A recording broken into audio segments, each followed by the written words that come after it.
Did you hear what I was playing, Lane? I didn't think it polite to listen, sir. Huh. I'm sorry for that. For your sake. I don't play accurately. Anyone can play accurately. But I play with a wonderful expression. As far as the piano's concerned, sentiment is my forte. I leave science for life. Yes, sir.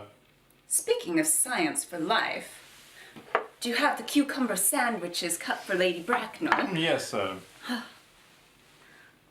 Oh. By the way, Lane, I see in the book that on Thursday night, when Lord Shoreman and Mr. Worthing were dining with me, 8 bottles of champagne are entered as having been consumed. Yes, sir. 8 bottles and a pint. Why is it that in a bachelor's establishment, the servants invariably drink the champagne? I ask merely for information. I attribute it to the superior quality of the wine, sir. I have often observed that in married households, the champagne is rarely of a first-rate brand.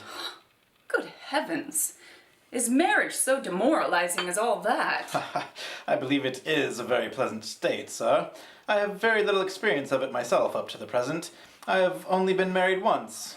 That was in consequence of a misunderstanding between myself and a young person.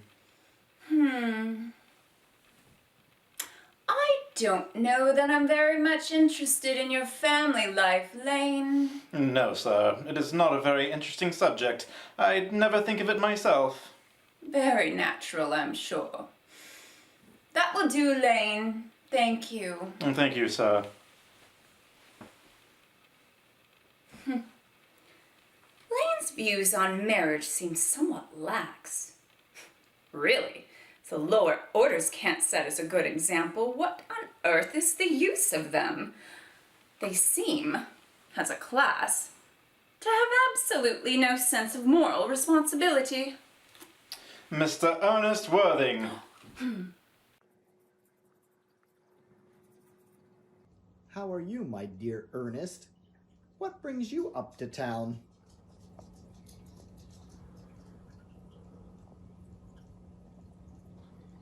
Oh, pleasure, pleasure. What else should bring one anywhere? Eating as usual, I see, Algy. I believe it is customary in good society to take some slight refreshment at 5 o'clock. Where have you been since last Thursday? In the country? What on earth do you do there? When one is in town, one amuses oneself. When one is in the country, one amuses other people. It's excessively boring. And who are the people you amuse? Neighbors. Neighbors? Got nice neighbors in your part of Shropshire?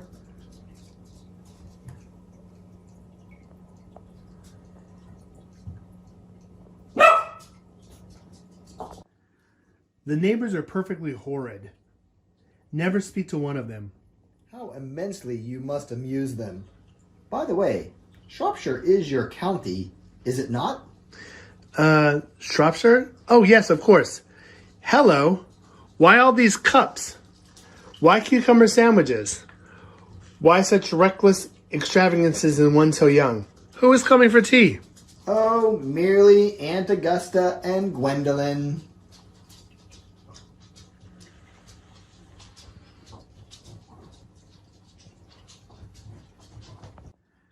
How perfectly delightful. Yes, that is all very well, but I'm afraid Aunt Augusta won't quite approve of you being here. May I ask why? My dear fellow, the way you flirt with Gwendolyn is perfectly disgraceful. It is almost as bad as the way Gwendolyn flirts with you. I'm in love with Gwendolyn. I've come up to town expressly to propose to her. I thought you had come up for pleasure. I call that business. Ugh, how utterly unromantic of you. I really don't see anything romantic in proposing. It is very romantic to be in love. There is nothing romantic about a definite proposal. Why, one may be accepted. One usually is, I believe. Then the excitement is all over. The very essence of romance is uncertainty. If ever I get married, I'll certainly try to forget the fact. I have no doubt about that, dear Algie. The divorce court was specifically invented for people whose memories are so curiously constituted. Oh, there is no use speculating on that subject. Divorces are made in heaven. Don't touch the cucumber sandwiches. They are ordered specifically for Aunt Augusta. Well, you've been eating them all the time. That is quite a different matter. She is my aunt. Have some bread and butter. The bread and butter is for Gwendolyn. Gwendolyn is devoted to bread and butter. All very good bread and butter it is, too. Well, my dear fellow, you need not eat as if we were going to eat it all. You behave as if you were married to her already. You are not married to her already. I don't even think you ever will be. Why on earth do you say that? Well, in the first place, girls never marry the men they flirt with. Girls don't think it's right. Oh, that is just nonsense. It isn't. It is the great truth. It accounts for the extraordinary numbers of bachelors that you see all over the place. In the second place, I don't give my consent. Your consent? My dear fellow, Gwendolyn is my first cousin. And before I allow you to marry her, you will have to clear the whole question up about Cecilia. Sicily? What on earth do you mean? What do you mean, Algie, by Sicily? I don't know anyone named Sicily.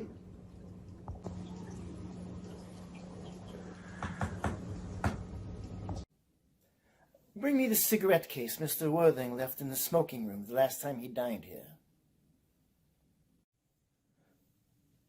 Yes, sir. Do you mean to tell me you've had my cigarette case all this time? I wish to goodness you had let me know. I've been writing frantic letters to Scotland Yard about it. I very nearly offered a large reward. Well, I wish you would offer one. I happen to be more than usually hard up. There's no good offering a large reward now that the thing is found.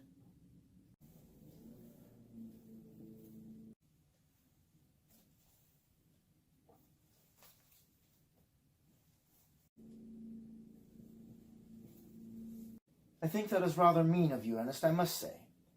However, it is of no matter, for as I look at the inscription inside, I find that the thing isn't yours after all. Of course it's mine. You have seen me with it 100 times, and you have no right whatsoever to read what is written inside. It is a very ungentlemanly thing to read a private cigarette case. Oh, it is absurd to have a hard and fast rule about what one should and shouldn't read. More than half of modern culture is based on what one shouldn't read. I am quite aware of the fact, and I don't propose to discuss modern culture. It isn't the sort of thing one should talk of in private. I just want my cigarette case back. Yes, but this isn't your cigarette case. This cigarette case is a present from someone by the name of Cecily, and you said you didn't know anyone of that name. Well, if you want to know, Cecily happens to be my aunt. Your aunt? Yes, charming old lady she is too. Lives at Tunbridge Wells. Well, just give it back to me, Algie. But why does she call herself Little Cecily if she is your aunt and lives in Tunbridge Wells? From Little Cecily, with her fondest love. My dear fellow, what is there in that? Some aunts are tall, some aunts are not tall. That is surely a matter that an aunt ought to be able to decide for herself. You seem to think that every aunt ought to be exactly like your aunt, and that is absurd. Now, for heaven's sake, give me back my cigarette case. Oh, yes, but why should your aunt call you her uncle? From Little Cecily, with her fondest love, to her dear Uncle Jack. Now, there is no objection, I admit, to an aunt being a small aunt, but why an aunt, no matter what her size may be, should call her own nephew her uncle, I can't quite make out. Besides, your name isn't Jack at all. It is Ernest. It isn't Ernest. It's Jack. You've always told me your name is Ernest. I've introduced you to everyone as Ernest. You answer to the name of Ernest. You look as if you were named Ernest. Why, you're the most earnest-looking person I ever saw in my life. It's perfectly absurd you saying that your name isn't Ernest. Besides, it's on your cards. Here's one of them. Mr. Ernest Worthing, B4, the Albany. I'll keep this as a proof that your name is Ernest, in case you ever deny it, to me, or to Gwendolyn, or to anyone else. Well, my name is Ernest in town and Jack in the country, and the cigarette case was given to me in the country. Yes, but that does not account for the fact that your small Aunt Cecily, who lives at Tunbridge Wells, calls you her dear uncle. Now, come, old boy, you had much better have the thing out at once. My dear Algy, you talk exactly as if you were the dentist. It is very vulgar to talk like a dentist when one isn't a dentist. It produces a false impression. Well, that is exactly what dentists always do. Now, go on. Tell me the whole thing. I may mention that I have always suspected you of being a confirmed and secret Bunburyist, and I'm quite sure of it now. Bunburyist? Now, what on earth do you mean by a Bunburyist? I'll reveal to you the meaning of that incomparable expression as soon as you are kind enough to inform me why you are Ernest in town and Jack in the country. Well, produce my cigarette case first. Here it is. Now, produce your explanation, and pray, make it improbable. Oh, my dear fellow, there is nothing improbable about my explanation at all. In fact, it's perfectly ordinary. Old Mr. Thomas Cardew, who adopted me when I was a little boy, made me in his will guardian to his granddaughter, Miss Cecily Cardew. Cecily, who addresses me as her uncle from motives of respect that you could not possibly appreciate, lives at my place in the country under the charge of her admirable governess, Miss Prism. Where is that place in the country, by the way? There's nothing to you, my dear boy. You're not going to be invited. I may tell you candidly that the place is not in Shropshire. Well, I suspected that, my dear fellow. I have Bunburied all over Shropshire on 2 separate occasions. Now, go on. Why are you Ernest in town and Jack in the country? My dear Algy, I don't know whether you will be able to understand my real motives. You are hardly serious enough. When one is placed in the position of guardian, one has to adopt a very high moral tone on all subjects. It is one's duty to do so. And a high moral tone can hardly be said to conduce very much to either one's health or one's happiness.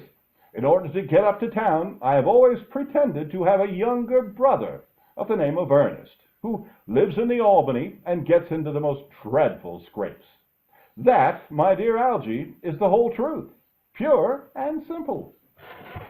The truth is rarely pure and never simple. Modern life would be very tedious if it were either, and modern literature a complete impossibility. Well, that wouldn't be at all a bad thing. Literary criticism is not your forte, my dear fellow. Don't try it. You should leave that to the people who haven't been at a university. They do it so well in the daily papers. What you really are is a Bunburyist. I was quite right in saying you were a Bunburyist. You are one of the most advanced Bunburyists that I know. What on earth do you mean? You have invented a very useful brother called Earnest, in order that you may be able to come up to town as often as you like. I have invented an invaluable permanent invalid called Bunbury, in order that I may be able to go down into the country whenever I choose. Bunbury is perfectly invaluable. If it wasn't for Bunbury's extraordinary bad health, for instance, I wouldn't be able to dine with you at Willis tonight, for I have been really engaged to Aunt Augusta for more than a week. I haven't asked you to dine with me anywhere tonight. I know. You are so absurdly careless about sending out invitations. It's very foolish of you. Nothing annoys people so much as not receiving invitations. You had much better dine with your Aunt Augusta. I have the smallest intention of doing anything of the kind. To begin with, I dined with her Monday, and once a week is quite enough to dine with one's own relations. In the second place, whenever I do dine there, I'm always treated as a member of the family and sent with either no woman at all or two. In the third place, I know perfectly well whom she will place me next to tonight. She will place me next to Mary Farquhar, who always flirts with her own husband across the dinner table. That's not very pleasant. Indeed, it's not even decent. And that sort of thing is enormously on the increase. The amount of women in London who flirt with their own husbands is perfectly scandalous. It looks so bad. It's simply washing one's clean linen in public. Besides, now that I know you're a confirmed Bunburyist, I naturally want to talk to you about Bunburying. I want to tell you the rules. I'm not a Bunburyist at all. If Gwendolen accepts me, I'm going to kill my brother. Indeed, I think I'll kill him in any case. Cecily is a little too much interested in him. It is rather a bore, so I'm going to get rid of Earnest. And I strongly advise you to do the same with with your invalid friend who has the absurd name. Nothing would induce me to part with Bunbury. And if you ever get married, which seems extremely problematic, you will be very well glad to know Bunbury. A man who marries without knowing Bunbury has a very tedious time of it. That is nonsense. If I marry a charming girl like Gwendolen, and she is the only girl I ever saw in my life that I would marry, I certainly won't want to know Bunbury. But then your wife will. You don't seem to realize that in married life, 3 is company and 2 is none. That, my dear young friend, is the theory that corrupt French drama has been propounding for the last 50 years. Oh, yes, and that the happy English home has proved in half the time. For heaven's sake, don't try to be cynical. It's perfectly easy to be cynical. My dear fellow, it isn't easy to be anything nowadays. There's such a lot of beastly competition about. Oh, that must be Aunt Augusta. Only relatives or creditors ever ring in that Wagnerian manner. Now, if I get her out of the way for 10 minutes, so that you can have an opportunity for proposing to Gwendolen, may I dine with you tonight at Willis's? I suppose so. If you want to. Yes, but you must be serious about it. I hate people who are not serious about meals. It's so shallow of them. Lady Bracknell and Miss Fairfax. Good afternoon, dear Algernon. I hope that you are behaving well. I'm feeling well, Aunt Augusta. That's not quite the same thing. In fact, those 2 things rarely go together. Dear me, you are smart. I am always smart. Am I not, Mr. Worthing?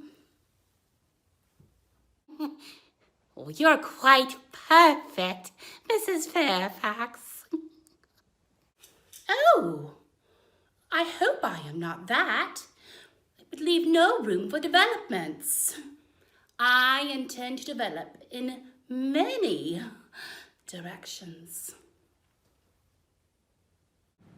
I'm sorry if we were a little late, Algernon.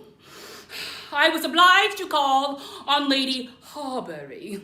I hadn't been there since her poor husband's death. I've never seen a woman so altered. She looks 20 years younger. And now I'll have a cup of tea. And one of those little cucumber sandwiches you promised me. Oh, certainly, Aunt Augusta. Won't you come and sit here, Gwendolen? Mm-hmm. I'm quite content where I am.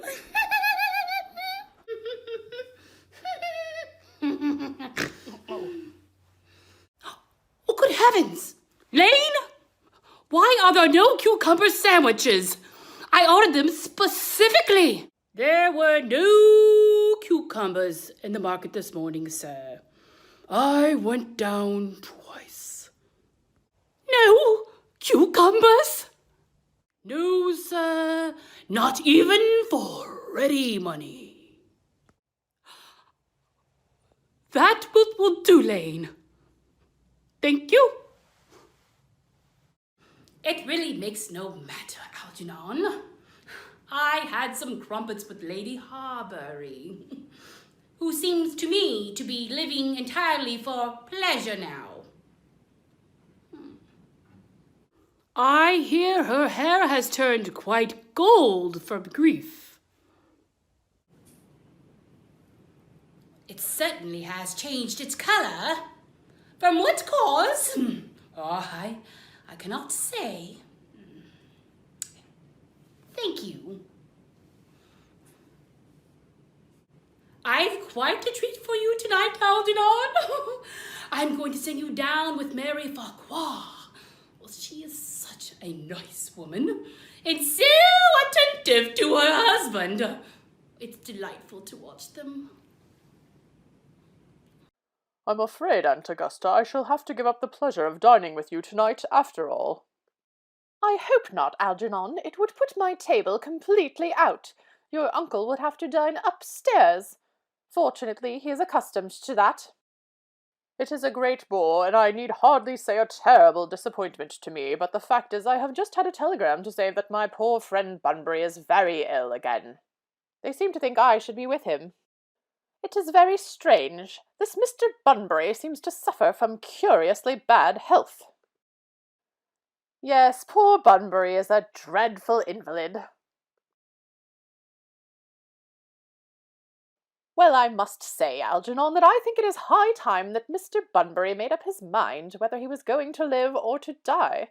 This shilly-shallying with the question is absurd. Nor do I in any way approve of the modern sympathy with invalids. I consider it morbid. Illness of any kind is hardly a thing to be encouraged in others. Health is the primary duty of life. I am always telling that to your poor uncle, but he never seems to take much notice, as far as any improvement in his ailment goes. I should be much obliged if you would ask Mr. Bunbury, from me, to be kind enough not to have a relapse on Saturday, for I rely on you to arrange my music for me. It is my last reception, and one wants something that will encourage conversation, particularly at the end of the season when everyone has practically said whatever they had to say, which in most cases was probably not much. I'll speak to Bunbury, Aunt Augusta, if he is still conscious, and I think I can promise you he'll be all right by Saturday. Of course the music is a great difficulty. You see, if one plays good music, people don't listen, and if one plays bad music, people don't talk. But I'll run over the programme I've drawn out, if you will kindly come into the next room for a minute. Thank you, Algernon. It is very thoughtful of you. I'm sure the programme will be delightful after a few expurgations. French songs I cannot possibly allow. People always seem to think they are improper, and either look shocked, which is vulgar, or laugh, which is worse. But German sounds a thoroughly respectable language, and indeed I believe is so. Gwendolen, you will accompany me. Certainly, Mamma. Charming day it's been, Miss Fairfax. Pray don't talk to me about the weather, Mr. Worthing. Whenever people talk to me about the weather, I always feel quite certain that they mean something else. And that makes me so nervous. I do mean something else. I thought so. In fact, I am never wrong. I would like to take advantage of Lady Bracknell's temporary absence. I would certainly advise you to do so. Bella has a way of coming back into a room that I've often had to speak with her about. Miss Fairfax, ever since I met you, I've admired you more than any other girl I've met. Yes, I am quite well aware of the fact, and I often wish that, in public at any rate, you had been more demonstrative. For me, you have always had an irresistible fascination. Even before I met you, I was far from indifferent to you.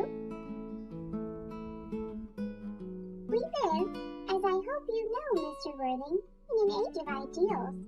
The fact is constantly mentioned in the more expensive monthly magazines, and has reached the provincial pulpits, I am told. And my ideal has always been to love someone the name of Earnest. There is something in that name that inspires absolute confidence. The moment Algernon first mentioned to me that he had a friend called Earnest, I knew I was destined to love you. You really love me, Gwendolen? Passionately. Darling, you don't know how happy you made me. My own Earnest. Do you really mean you couldn't love me if my name wasn't Earnest? But your name is Earnest. Yes, I know, but what if it was something else? You couldn't love me then? That is clearly a metaphysical speculation, and as most metaphysical speculations, has very little reference to the facts of real life as we know them. To speak candidly, I don't much care for the name Earnest. I don't think it suits me at all. It suits you perfectly. It is a divine name. It has music of its own. It produces vibrations. Well, I must say, I think there are a lot of much nicer names. I think Jack is a much charming name. Jack? No, there is very little music in the name Jack, if any at all indeed. It does not thrill. It produces absolutely no vibrations. I have known several Jacks, and they all, without exception, were more than usually plain. Besides, Jack is a notorious domesticity for John, and I pity any woman who is married to a man called John. She would probably never be allowed to know the entrancing pleasure of a single moment's solitude. The only real name is Earnest. Gwendolen, I must get christened at once. I mean, we must get married at once. There's no time to lose. Married, Mr. Worthy? Well, surely you know that I love you, and you led me to believe you weren't indifferent to me. I adore you, but you haven't proposed to me yet. Nothing has been said at all about marriage. The subject has not even been touched on. Well, may I propose to you now? I think it would be an admirable opportunity, and to spare you any possible disappointment, Mr. Worthing, I think it only fair to tell you quite frankly beforehand that I am fully determined to accept you. Gwendolen! Yes, Mr. Worthing? What have you got to say to me? You know what I have got to say to you. Yes, but you don't say it. Gwendolen, will you marry me? Of course I will, darling. How long you have been about it. I'm afraid you have very little experience in how to propose. My own one. I have never loved anyone in the world but you. Yes, but men often propose for practice. I know my brother Gerald does. All my girlfriends tell me so. What wonderful blue eyes you have, Earnest. They are quite blue. I hope you will always look at me just like that, especially when there are other people present. Mr. Worthing, rise, sir, from this semi-recumbent posture. It is most indecorous. Mamma, I must beg you to retire.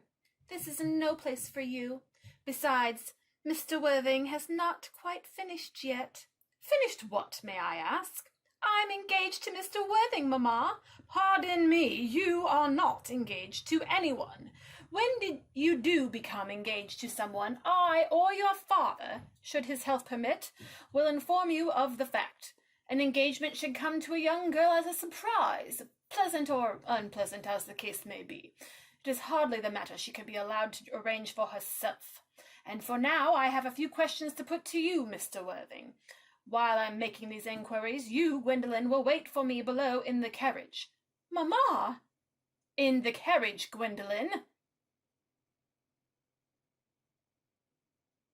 Gwendolen, the carriage!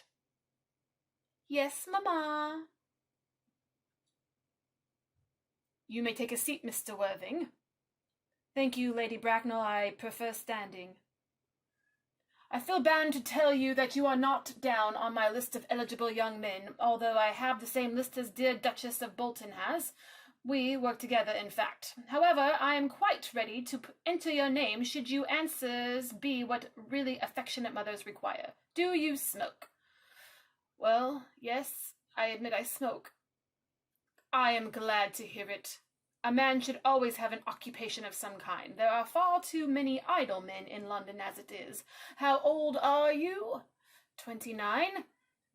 A very good age to be married at. I have always been of the opinion that a man who desires to get married should know either everything or nothing. Which do you know? I know nothing, Lady Bracknell. I am pleased to hear it. I do not approve of anything that tampers with natural ignorance. Ignorance is like a delicate exotic fruit. Touch it and the bloom is gone. The whole theory of modern education is radically unsound.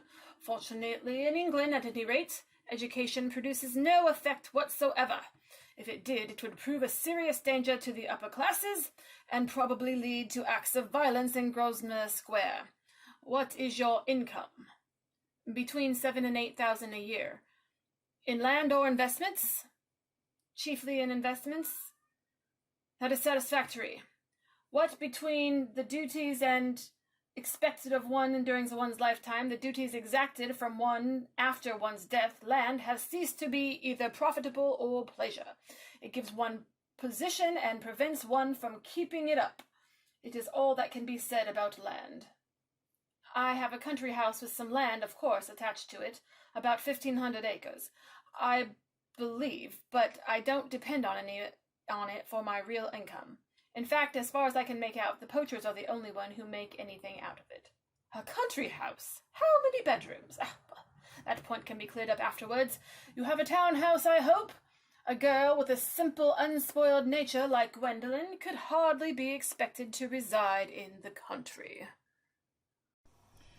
Well, I own a house in Belgrave Square, but it is let by the heir to Lady Bloxham. Of course, I can get it back whenever I like at 6 months' notice. Lady Bloxham, I don't know her. Oh, she goes about very little. She's a lady considerably advanced in years. Nowadays that is no guarantee of respectability of character. What number in Belgrave Square? 149. Oh, the unfashionable side. I thought there was something. However, that could easily be altered. Do you mean the fashion or the side? Oh, both if necessary, I presume. What are your politics? Well, I'm afraid I really have none. I'm a literal unionist. Oh, they count as toys. They dine with us, or come in the evening at any rate. Now to minor matters. Are your parents living? I have lost both parents. Oh, to lose one parent, Mr. Worthing, may be regarded as a misfortune. To lose both looks like carelessness. Who was your father? He was evidently a man of some wealth. Was he born in what the radical papers call the purple of commerce, or did he rise from the ranks of the aristocracy? I'm afraid I really don't know. The fact is, Lady Bracknell, I said I had lost my parents. It would be nearer the truth to say that my parents seem to have lost me. I don't actually know who I am by birth. I was found. The late Mr. Thomas Cardew, an old gentleman of a very charitable and kindly disposition, found me and gave me the name of Worthing, because he happened to have a first-class ticket for Worthing in his pocket at the time. Worthing is a place in Sussex. It's a seaside resort. Where did the charitable gentleman who had a first-class ticket for the seaside resort find you? In a handbag. A handbag? Yes, Lady Bracknell, I was in a handbag. A somewhat large black leather handbag with handles to it. An ordinary handbag, in fact. In what locality did this Mr. James or Thomas Cardew come across this ordinary handbag? In the cloakroom at Victoria Station.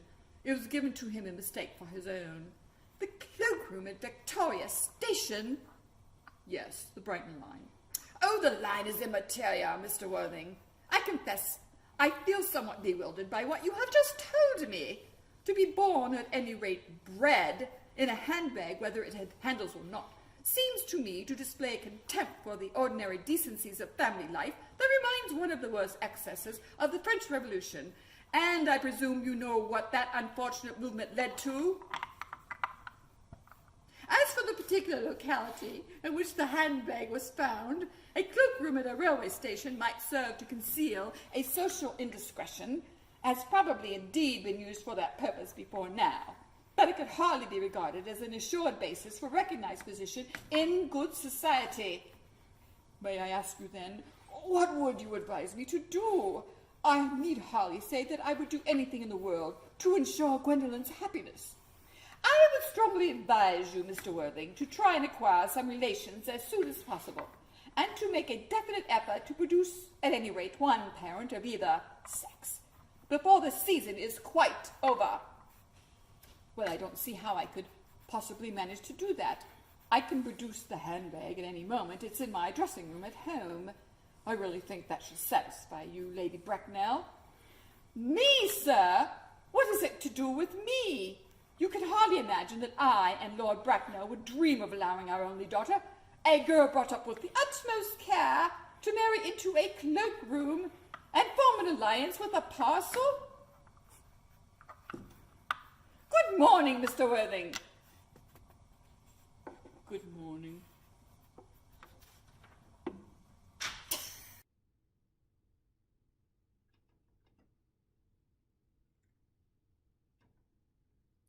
For goodness sake, don't play that ghastly tune, Algie. How idiotic you are. Didn't it go all right, boy? You don't mean to say Gwendolyn refused you? I know it is. The way she has. She is always refusing people. I think it is most ill-natured of her. Oh, Gwendolyn is a right as a trivet. As far as she is concerned, we are all engaged. Her mother is perfectly unbearable. Never met such a gorgon. Ah, gorgons. I don't really know what a gorgon is like, but I am quite sure that Lady Bracknell is one. I suppose, I beg your pardon, Algie. I suppose I shouldn't talk about your own aunt in the way before you. My dear boy, I love hearing my relations abused. It is the only thing that makes me put up with them all. Relations are so simple. Such a tedious pack of people who haven't got the remotest knowledge of how to live, nor the slightest instinct about when to die. Oh, that's nonsense. Nuh-uh. Well, I won't argue about the matter. You always want to argue about things and all that. That is exactly what things were originally made for. Upon my word, as I thought that, I'd shoot myself. You don't think there's any chance, Gwendolyn becoming like her mother in about 150 years, do you, Algie? All women become like their mothers. This is a tragedy. No man does. That's his Is that clever? It is perfectly phrased, and quite as true as any observation in civilized life should be. I am sick of cleverness. Everybody is clever nowadays. You can't go anywhere without meeting clever people. The thing has become an absolute public nuisance. I wish to goodness we had a few fools left. Yes, we do. We have. I should extremely like to meet them. What do you talk about? The fools? Oh, about the clever people, of course. What fools?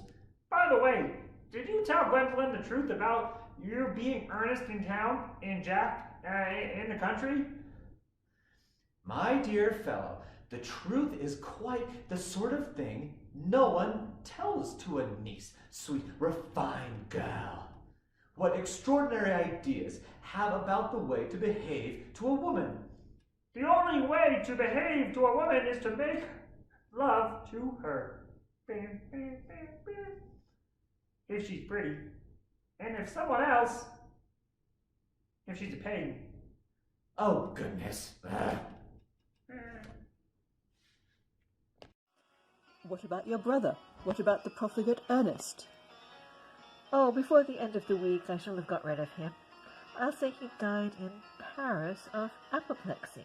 Lots of people die of apoplexy quite suddenly, don't they? Yes, but it's hereditary, dear fellow. It's the sort of thing that runs in families. You had much better say a severe chill. You're sure a severe chill isn't hereditary, or anything of that kind? Of course it isn't. Very well then.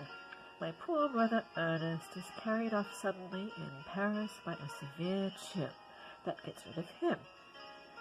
But I thought you said that Miss Cardew was a little too much interested in your poor brother Ernest. Won't you feel his loss a great deal?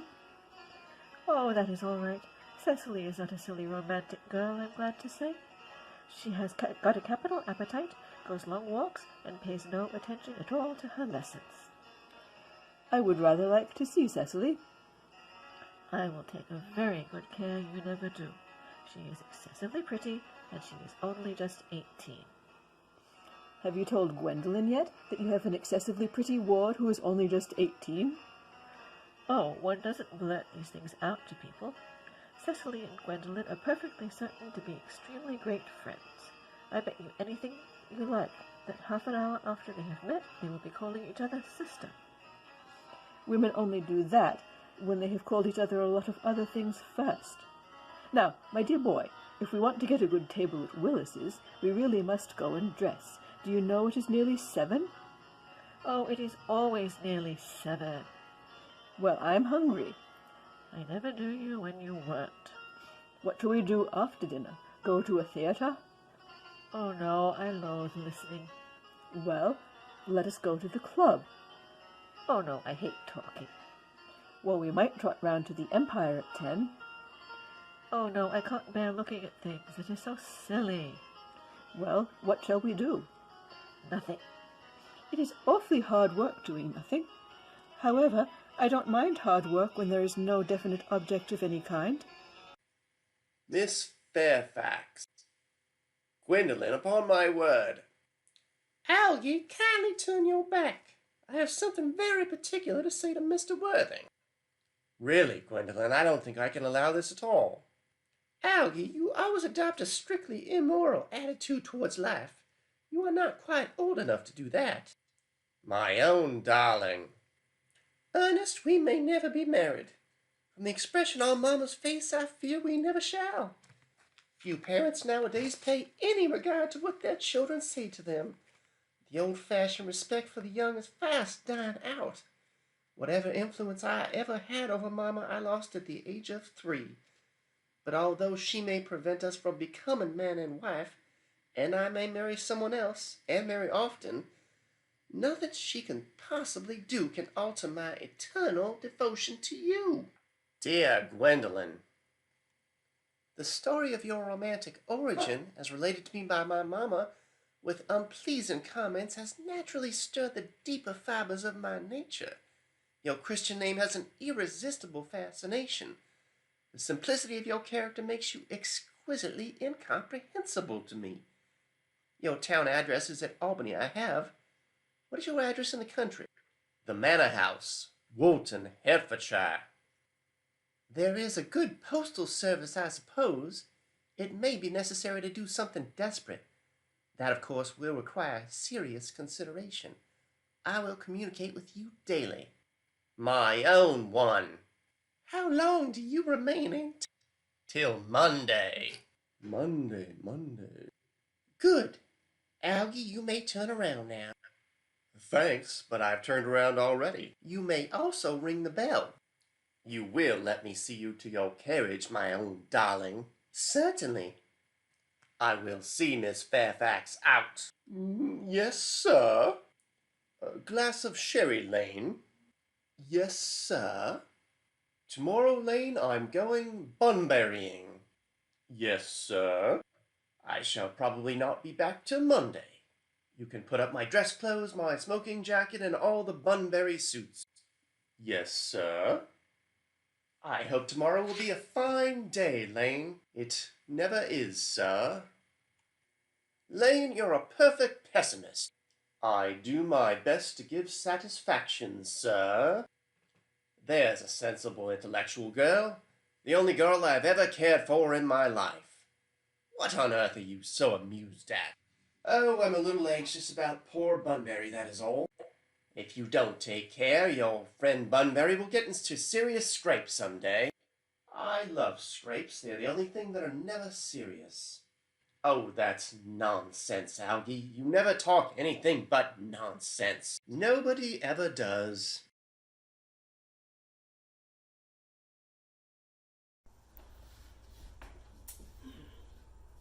Cicely! Surely such a utilitarian occupation as the watering of flowers is rather Moulton's duty than yours, especially at a moment when intellectual pleasures await you. Your German grammar is on the table. Pray open it at page 15. We will repeat yesterday's lesson. But I don't like German. It is ought to become a language. I like perfectly well that I look quite plain after my German lesson. Child, you know how anxious your guardian is that you should improve yourself in every way. He laid particular stress on your German as he was leaving for town yesterday. Indeed, he always lays stress on your German when he is leaving for town. Dear Uncle Jack is so very serious. Sometimes he's so serious I think he cannot be quite well. Your guardian enjoys the best of health, and his gravity of demeanour is especially to be commended in one so comparatively young as he is. I know no one who has a higher sense of duty and responsibility. I suppose that is why he looks a little bored when he is with the three of us together. Cicely, I am surprised at you. Mr. Worthing has many troubles in his life. Idle merriment and triviality would be out of place in his conversation. You must remember his constant anxiety about that unfortunate young man, his brother. I wish Uncle Jack would let an unfortunate young man, his brother, to come down here sometimes. We might have a good influence on him, Miss Prism. I am sure you certainly would. You know German and geology and the things that kind of influence a man very much.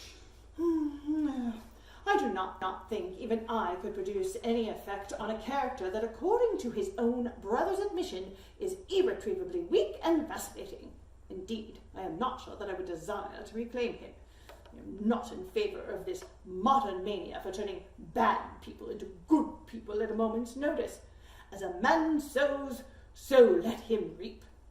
You must put away your diary, Cecily. I really don't see why you keep a diary at all. I keep a diary in order to entertain the wonderful secrets of my life. If I didn't write them down, I should probably forget all of them. Memory, my dear Cecily, is the diary that we all carry about with us. Yes, but it usually chronicles the things that have never happened and couldn't possibly happen. I believe the memory is responsible for nearly all 3-volume novels that Moody sends us. Do not speak slightly of the 3-volume novel, Cecily. I wrote one myself in earlier days. Did you really, Miss Prism? How wonderfully clever you are. I hope it did not end happily. I don't like happily ending novels. They depress me so much. The good ended happily, and the bad unhappily. That is what fiction means. I suppose so, but it seems unfair. And was your novel ever published? Alas, no. The manuscript unfortunately was abandoned. I use the word in the sense of lost or mislaid. To your work, child. These speculations are profitless. But I see dear Chasuble coming up through the garden. Oh, Dr. Chasuble, this indeed is a pleasure. How are we this morning? Miss Prism, I trust you are well. Miss Prism was just complaining of a slight headache. I think it would do her so much good if she were to have a short stroll with you in the park, dear Chasuble.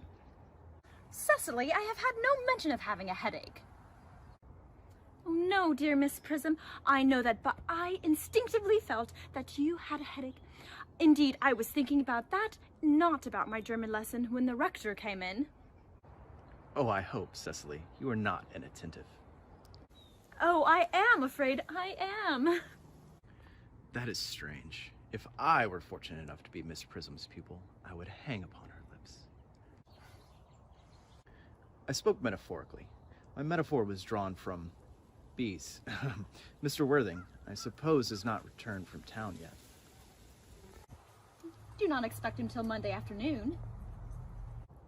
Ah, yes. He usually likes to spend his Sunday in London. He is not one of those whose sole aim is enjoyment, as, by all accounts, that unfortunate young man, his brother, seems to be. But I must not disturb Egeria and her pupil any longer. Egeria, my name is Letitia, Doctor. A classical allusion merely, drawn from the pagan authors. I shall see you both, no doubt, at evensong. I think, dear Doctor, I will have a stroll with you. I find I have a headache after all, and a walk might do it some good. With pleasure, Miss Prism, with pleasure. We might go as far as the schools and back. That will be delightful. Cecily, will you read your political economy in my absence? The chapter on fall of the rupee, you may admit. It is somewhat too sensational. Even these metallic problems have their melodramatic side. Horrid, horrid. Political economy. Geography. German.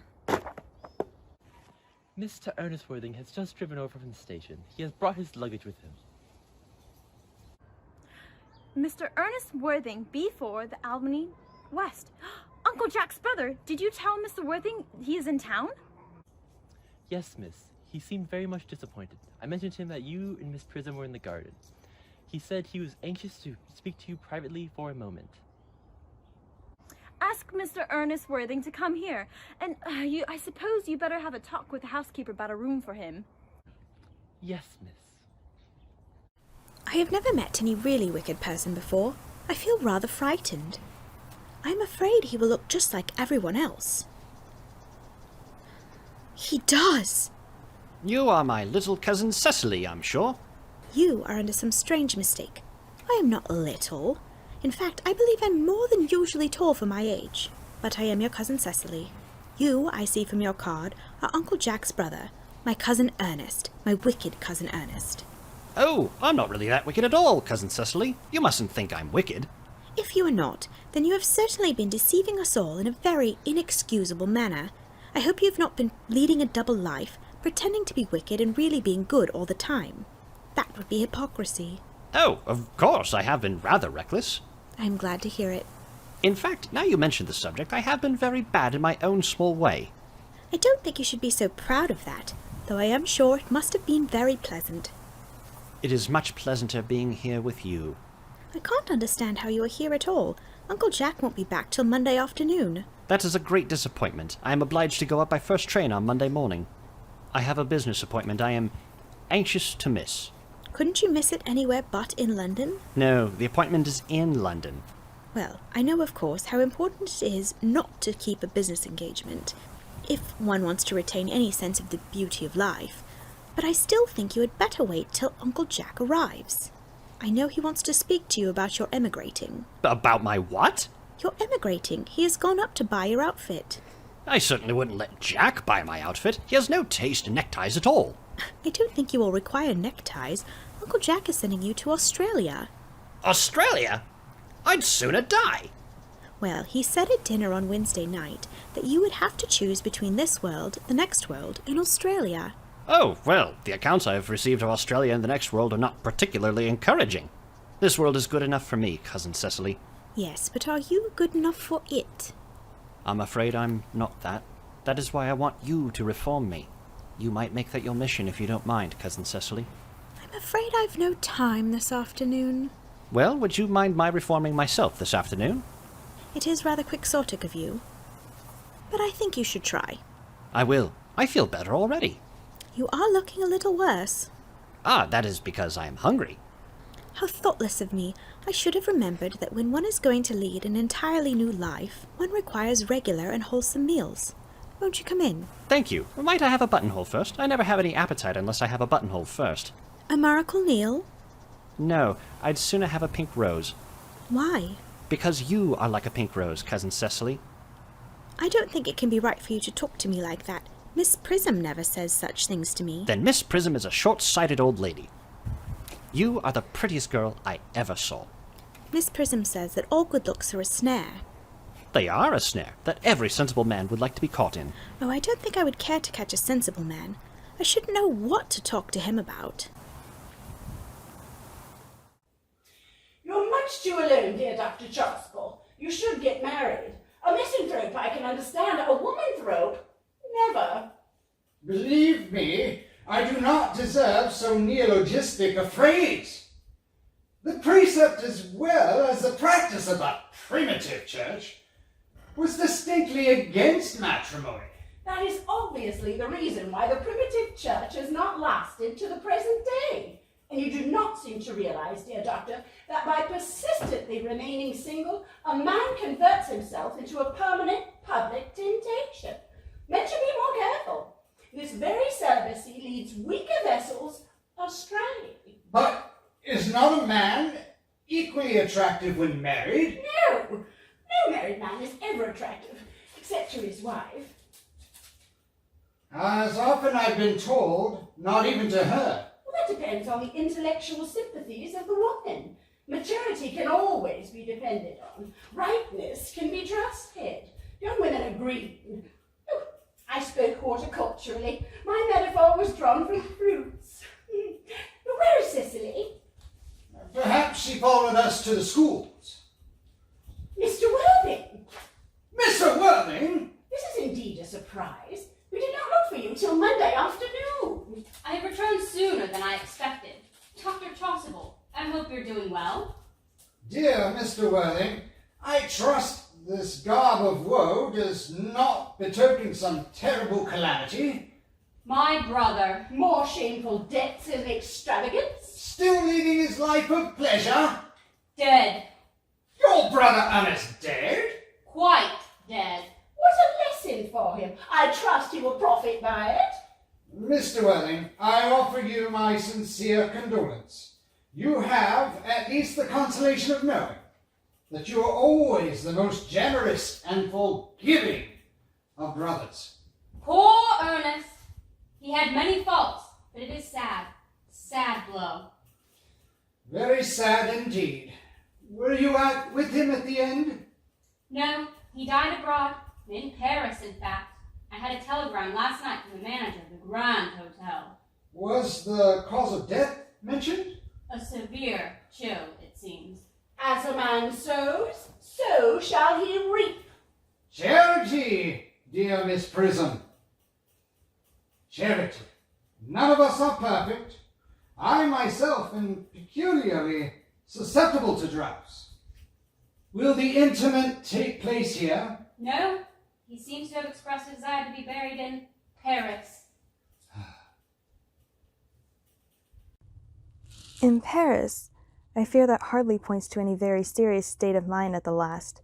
You would no doubt wish me to make some slight allusion to this tragic domestic affliction next Sunday.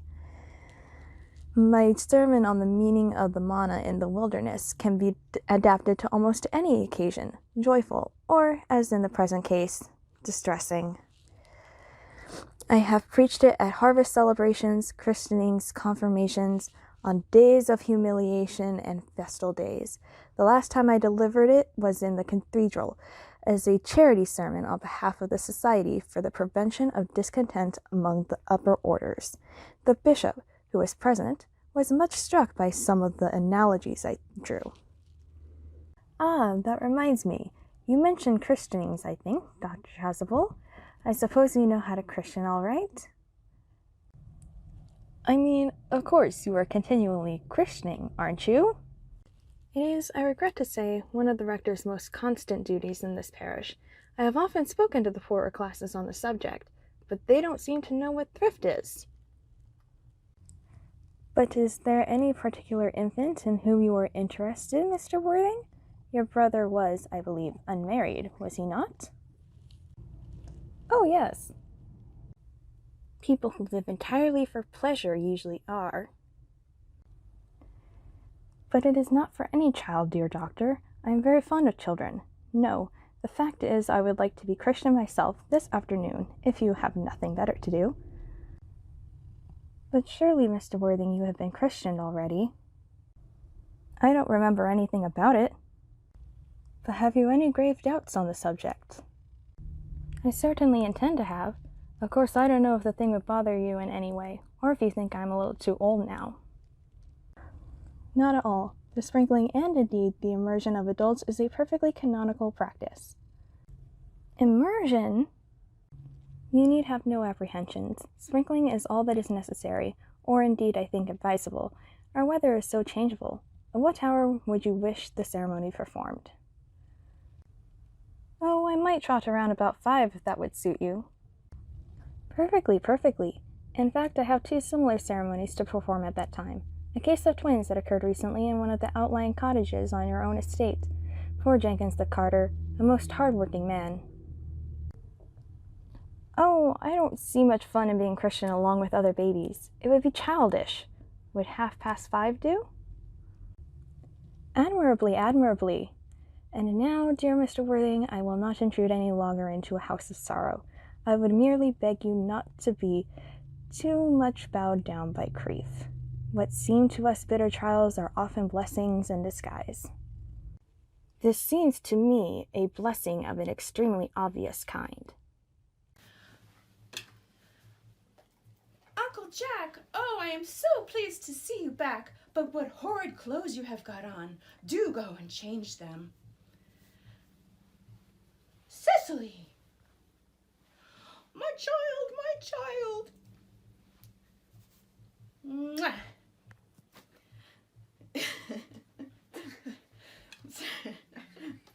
What is the matter, Uncle Jack?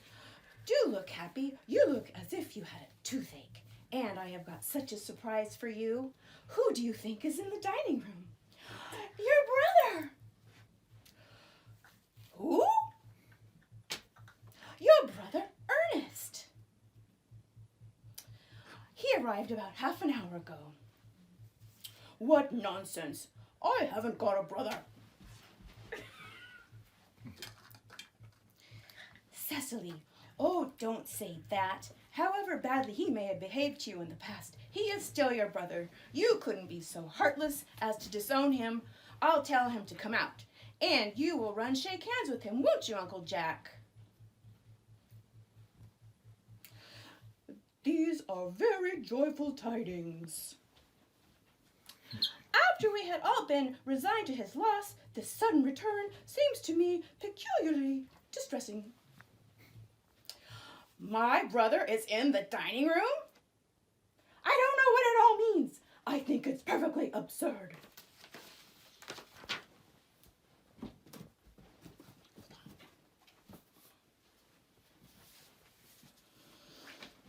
Oh, let's see here. Good heavens!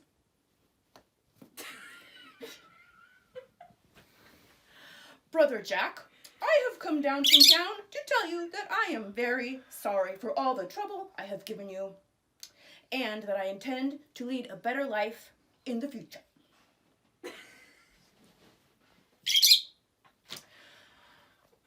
Oh, Sadie. Uncle Jack, you are not going to refuse your own brother's hand. Nothing will induce me to take his hand. I think his coming down here disgraceful. He knows perfectly well why. Uncle Jack, do be nice. There is some good in everyone. Ernest has just been telling me about his poor invalid friend, Mr. Bunbury, whom he goes to visit so often. And surely there must be much good in one who is kind to an invalid and leaves the pleasures of London to sit by a bed of pain. Ah, he's been talking about Bunbury, has he? Yes, he has told me all about poor Mr. Bunbury and his terrible state of health. Bunbury? Well, I won't have him talk to you about Bunbury or anything else. It is enough to drive one perfectly frantic. Of course, I admit that the faults were all mine on my side, but I must say that I think Brother Jack's coldness to me is particularly painful. I expected a more enthusiastic welcome, especially considering it the first time I have come here. Uncle Jack, if you don't shake hands with Ernest, I will never forgive you. Never forgive me? Never, never, never. Well, this is the last time I shall ever do it.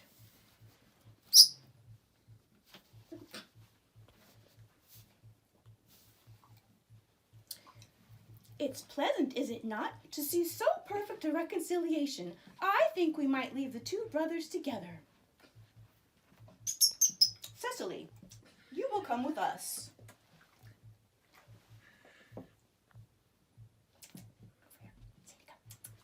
Certainly, Miss Prism. My little task of reconciliation is over.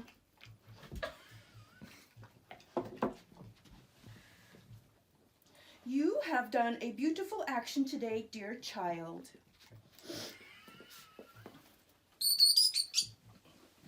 We must not be premature in our judgments. I feel very happy. You young scoundrel, Algy, you must get out of this place as soon as possible. I don't allow any bunburying here. I have put Mr. Ernest's things in the room next to yours, sir. I suppose that is all right. What? Mr. Ernest's luggage, sir. I have unpacked it and put in the room next to your room. His luggage?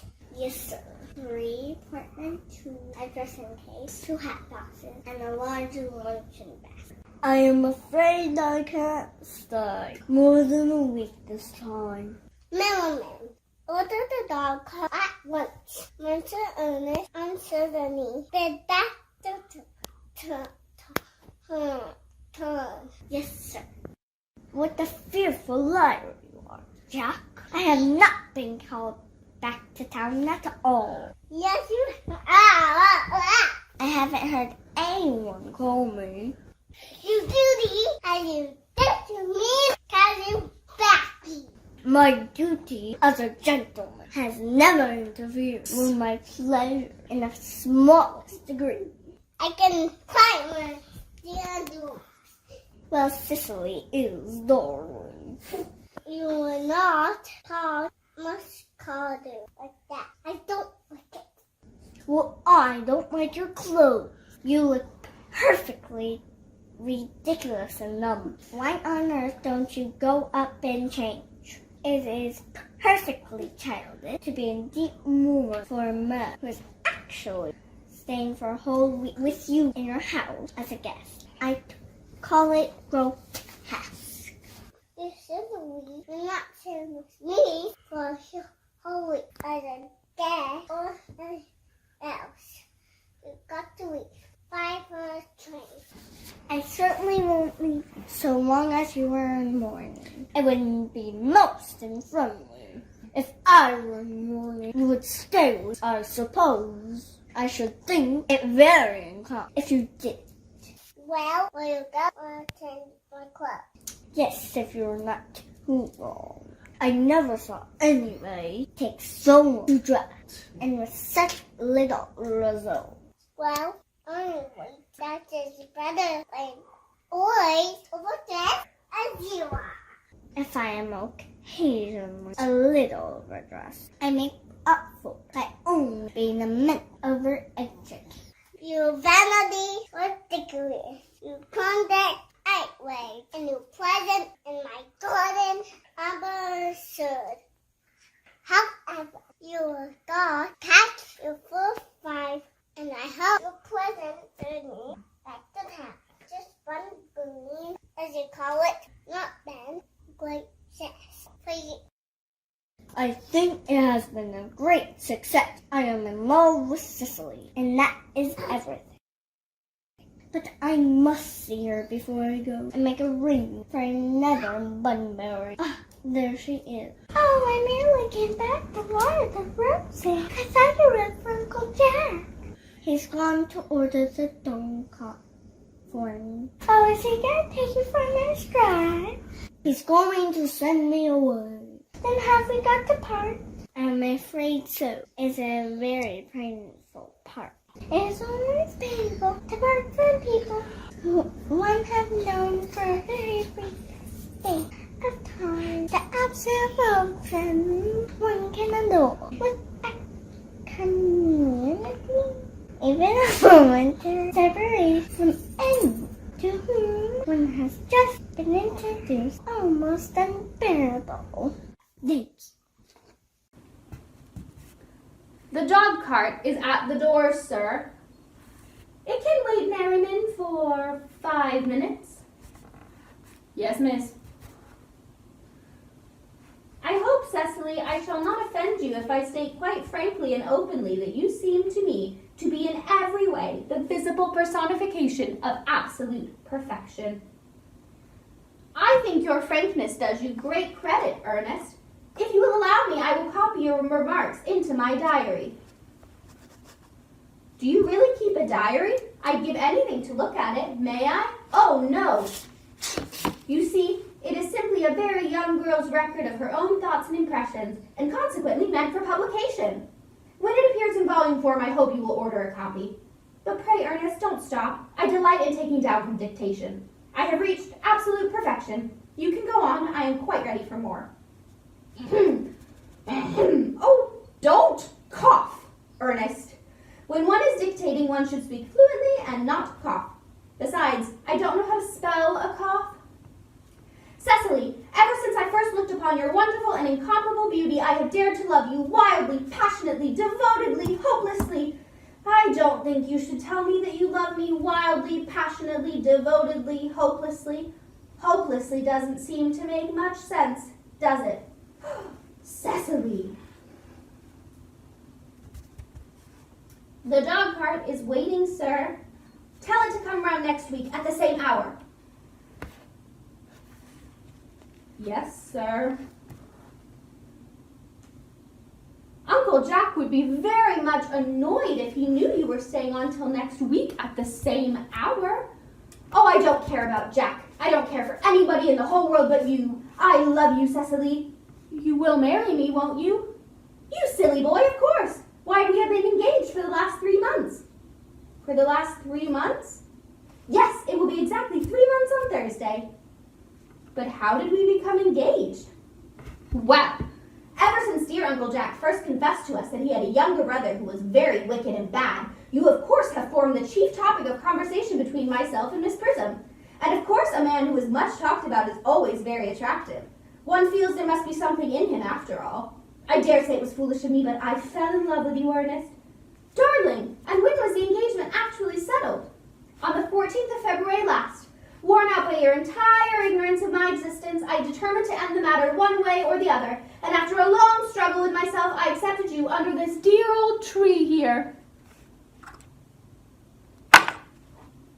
The next day, I bought this little ring in your name, and this is the little bangle with the true lover's knot I promised you always to wear. Oh, did I get that for you? Pretty, ain't it? Oh, you've such wonderful good taste, Ernest. Oh, an excuse I always give for you leading such a bad life. Oh, and this is where I keep all your letters that you've written me. What? Letters? I haven't written you nothing. You need hardly remind me of that, Ernest. I remember only too well. I was forced to write all your letters for you. I would write 3 times a week, sometimes oftener.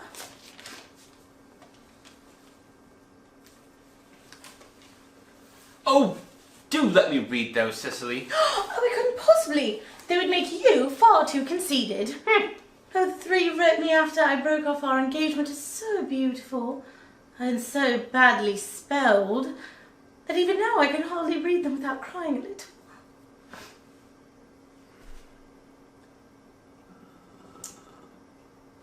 But was our engagement really broken off?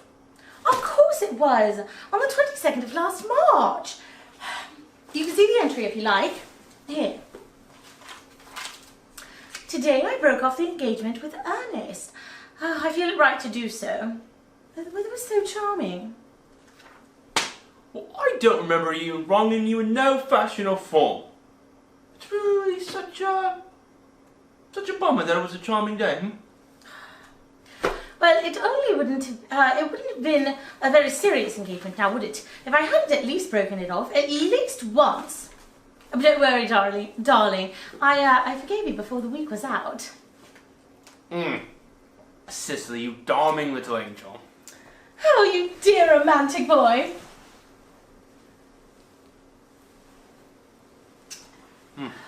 I do hope your hair curls naturally, does it? With the help of others, yes. I'm so glad. Are you sure you won't break off our engagement again, Cicely? I didn't think I could, now that I've actually met you. Of course, there is the question of your name. Yes, of course. Oh, well, you see, it's always been a girlish dream of mine to marry someone with the name of Earnest. I think it inspires such confidence in a man. I pity the woman whose husband is not named Earnest. But, my dear sweet child, it's just a name. You would love me if it was another name, I suppose. Like what? Oh, any good old name, like Algernon, perhaps. But I don't like the name Algernon. I will have you know that Algernon is a fantastic aristocratic name. By all means, all the chaps down at the bankruptcy hall have that same name. Well, I think I could respect you a little, Ernest. But I don't think I could give you my undivided attention. Cicely, isn't that their director? He knows all that christening. Oh, Dr. Charlesball. Yes, he's very much of a learned man, although he's never written anything, so that should tell you how much he actually does know. I must see him at once for some christening regular business, love. Oh? I won't be gone for more than half an hour, tops. Considering that we've been engaged since February the 14th and I've only just met you today, don't you think it's a little rude to leave me alone for more than a half an hour? Couldn't you make it 20 minutes? Oh, I'll see what I can do. Oh, what an impetuous boy he is. Oh, I must enter his proposal in my diary.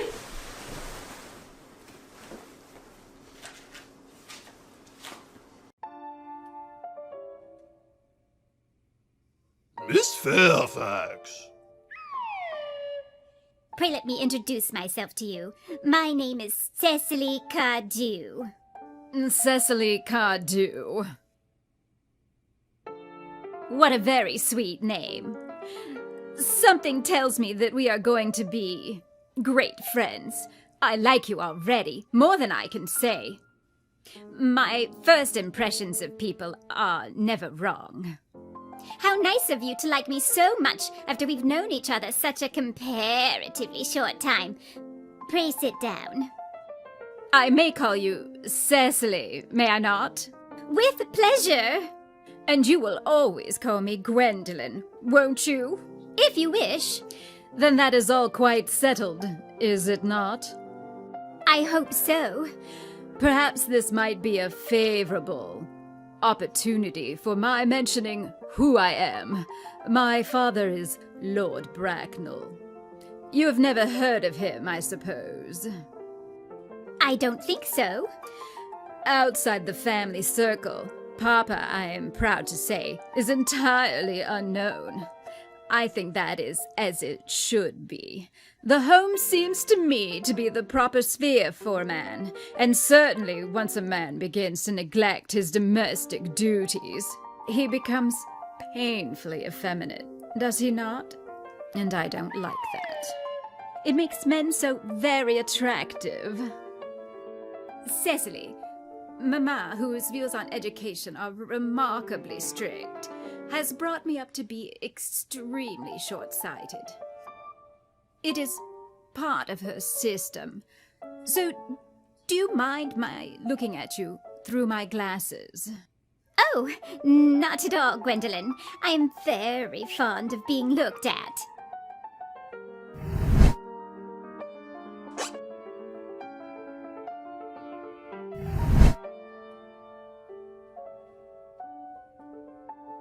You are here on a short visit, I suppose. Oh, no, I live here. Really? Your mother, no doubt, or some other female relative advanced years resides here also? Oh, no, I have no mother nor, in fact, any relations. Indeed. My dear guardian, with the assistance of Miss Prism, has the arduous task of looking after me. Your guardian? Oh, yes, I am Mr. Worthing's ward. Oh. It is strange that he never mentioned to me that he had a ward. How secretive of him. He grows more interesting hourly. I am not sure, however, that the news inspires me with feelings of unmixed delight. I am very fond of you, Cecily. I've liked you ever since I met you. But I'm bound to state that now that I know that you are Mr. Worthing's ward, I cannot help expressing a wish you were, well, just a little older than you appear to be, and not quite so alluring in appearance. In fact, if I might speak candidly... Pray do. I think that whenever one has anything unpleasant to say, one should always be quite candid. Well, to speak with perfect candour, Cecily, I wish that you were fully 42 and more than usually plain for your age. Ernest has a strong, upright nature. He is the very soul of truth and honour.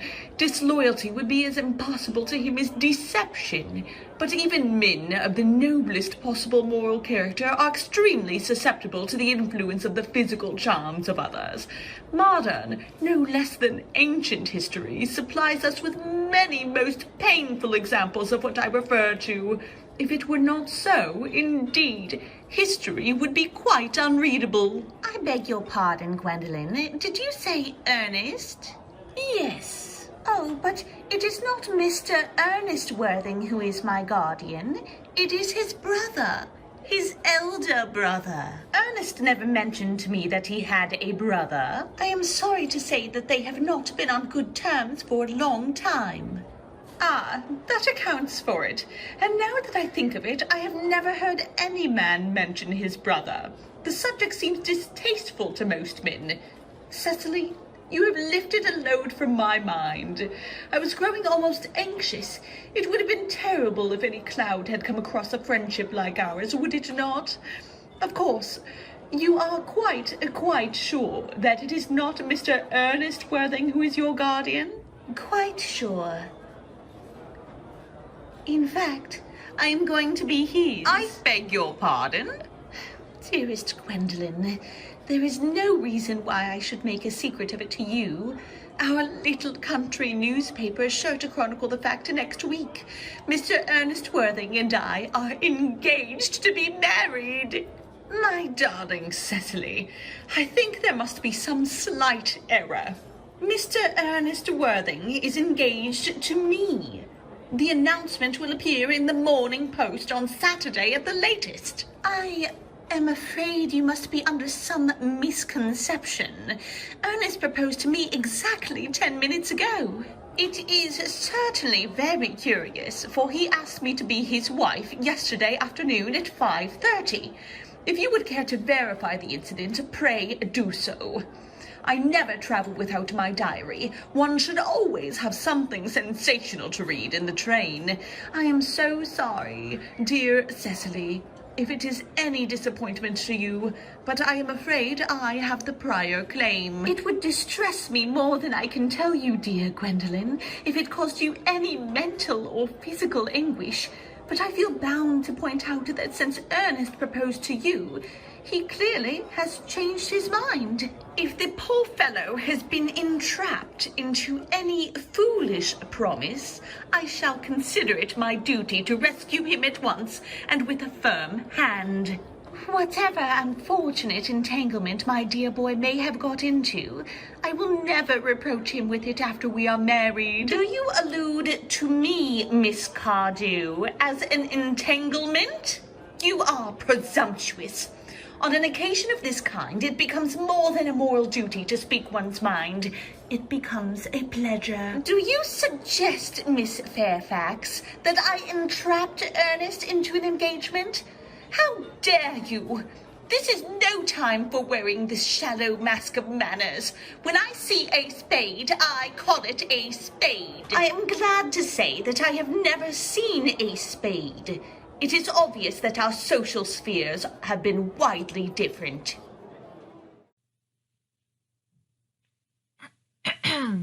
Shall I lay the tea as usual, miss? Yes, as usual.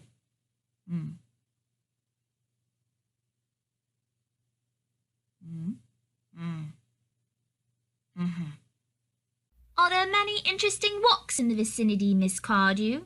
Oh yes, a great many. From the top of one of the hills, quite close, one can see 5 counties. 5 counties? I don't think I should like that. I hate crowds. I suppose that is why you live in town? Quite a well-kept garden this is, Miss Cardew. So glad you like it, Miss Fairfax. I had no idea there were any flowers in the country. Oh, flowers are as common here, Miss Fairfax, as people are in London. Personally, I cannot understand how anybody manages to exist in the country. If anybody who is anybody does. The country always bores me to death. Ah, this is what the newspapers call agricultural depression, is it not? I believe the aristocracy are suffering very much from it just at present.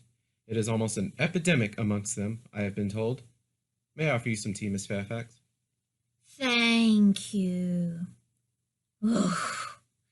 Detestable girl, but I require tea. Sugar? Oh, no, thank you. Sugar is not fashionable anymore. Cake or bread and butter? Bread and butter, please. Cake is rarely seen at the best houses nowadays. Hand this to Miss Fairfax.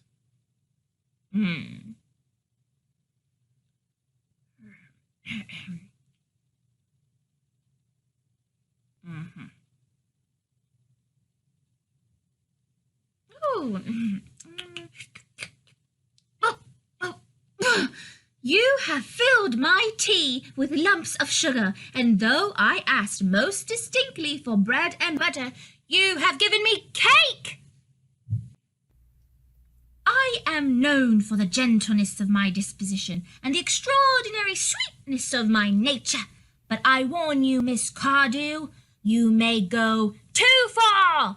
To save my poor, innocent, trusting boy from the machinations of any other girl, there are no lengths to which I would not go. From the moment I saw you, I distrusted you. I felt that you were false and deceitful. I am never deceived in such matters. My first impressions of people are invariably right.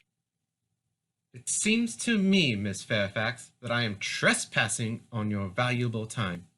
No doubt you have many other calls of a similar character to make in the neighborhood.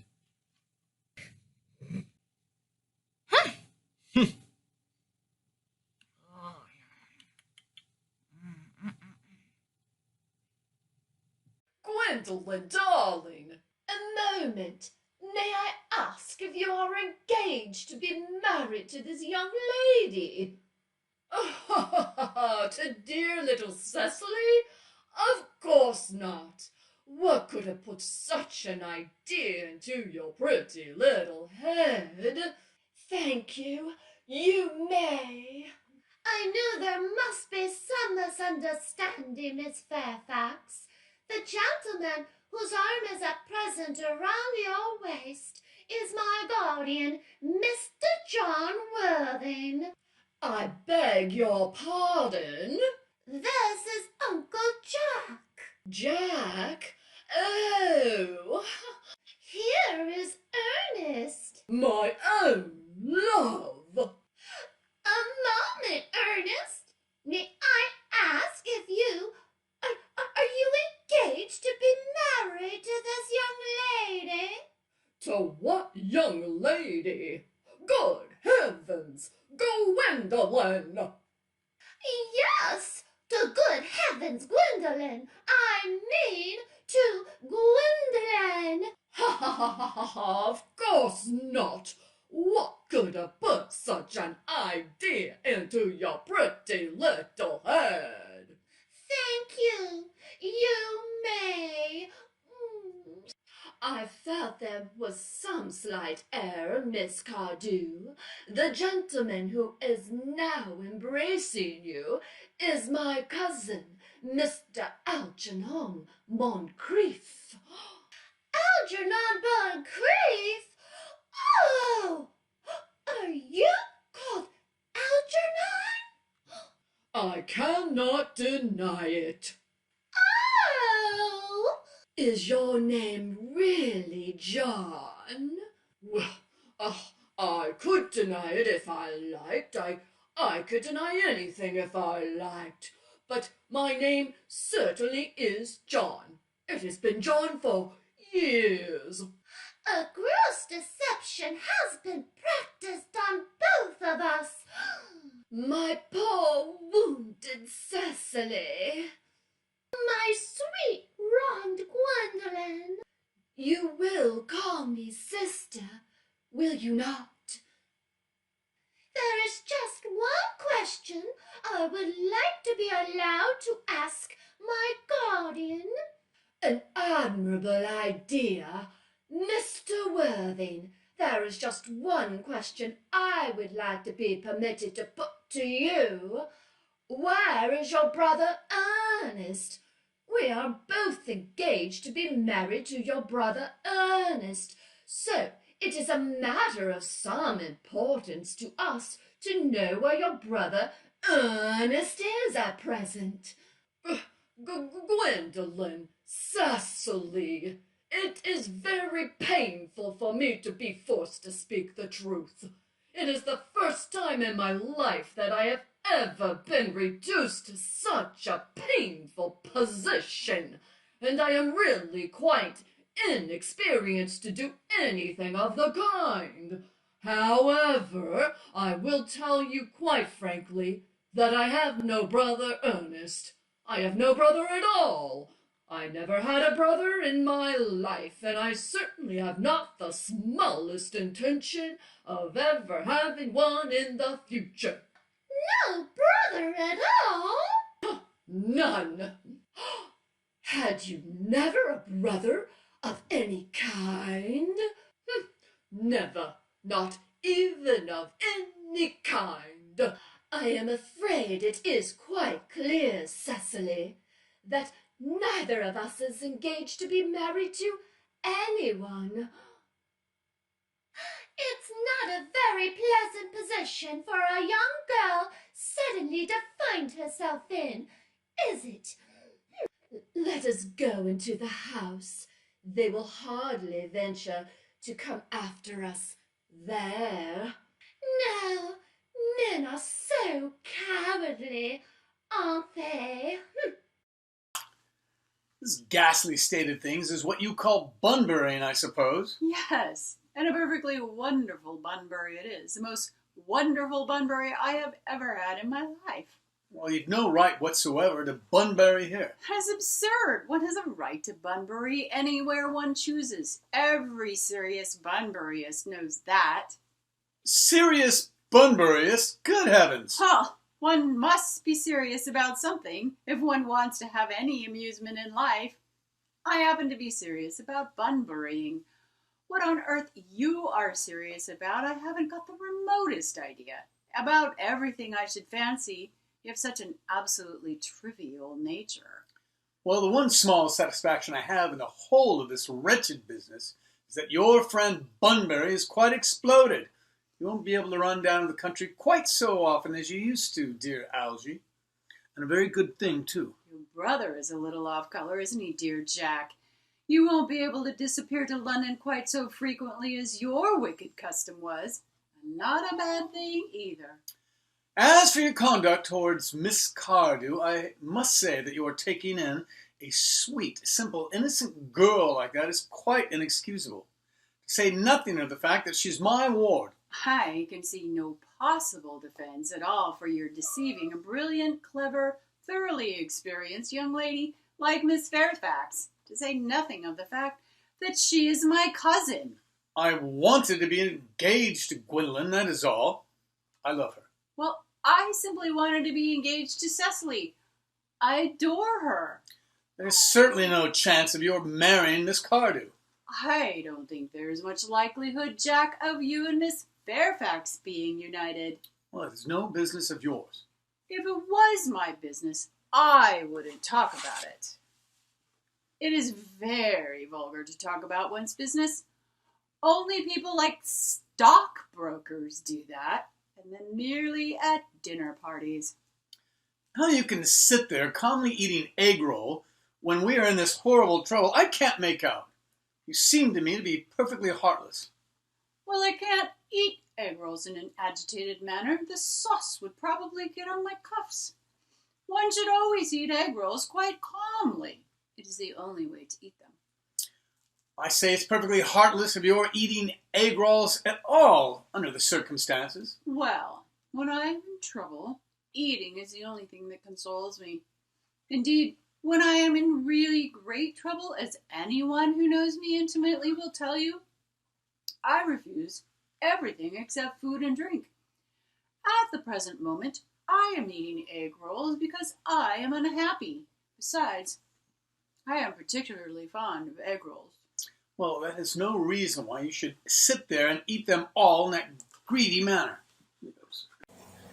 I wish you would have tea cake instead. I don't like tea cake. Good heavens! I suppose a man may eat his own muffins in his own garden.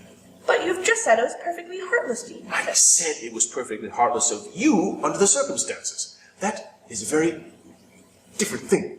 That may be. But the muffins are the same. Algy, I wish to goodness you would go. You can't possibly ask me to go without having some dinner. It's absurd. I never go without my dinner. No one ever does, except vegetarians and people like that. Besides, I've just made arrangements with Dr. Chasuble to be christened at 5:45 under the name of Earnest. My dear fellow, the sooner you give up that nonsense, the better. I made arrangements this morning with Dr. Chasuble to be christened myself at 5:30, and I naturally will take the name of Earnest. Gwendolen would wish it. Can't both be christened Earnest. It's absurd. Besides, I have a perfect right to be christened if I like. There is no evidence at all that I have ever been christened by anybody. I should think it extremely probable I never was, and so does Dr. Chasuble. It is entirely different in your case. You have been christened already! Yes, but I've not been christened for years. Yes, but you have been christened!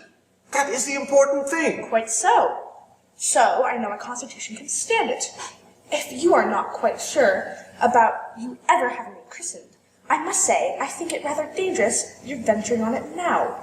It might make you very unwell. You can hardly have forgotten that someone very closely connected with you was nearly carried off this week in Paris by a severe chill. Yes, but you said yourself that a severe chill was not hereditary. It used to be, I know, but I dare say it is now. Science is always making wonderful improvements in things. Oh, that is nonsense. You are always talking nonsense. Jack, you are at the muffins again. I wish you wouldn't. There are only 2 left. I told you I was particularly fond of muffins. But I hate tea cake. Why on earth then do you allow tea cake to be served up for your guests? What ideas have you of hospitality? Algernon, I have already told you to go. I don't want you here. Why don't you go? I haven't quite finished my tea yet. And there's still 1 muffin left.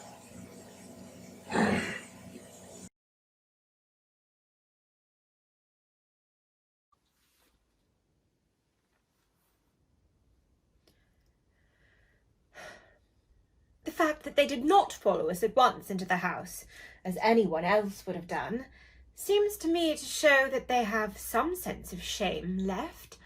They have been eating muffins. That looks like repentance. They don't seem to notice us at all. Couldn't you cough? But I haven't a cough. They're looking at us! What effrontery! They're approaching. That's very forward of them. Let us preserve a dignified silence. Certainly. It's the only thing to do.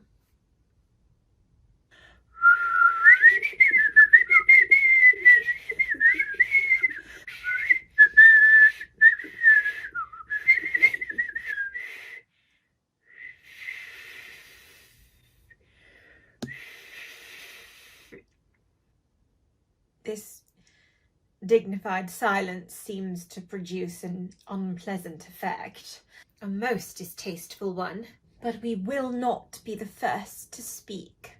Certainly not. Mr. Worthing, I have something very particular to ask you. Much depends upon your reply. Gwendolen, your common sense is invaluable. Mr. Moncrief, kindly answer me the following question. Why did you pretend to be my guardian's brother? In order that I might have an opportunity of meeting you.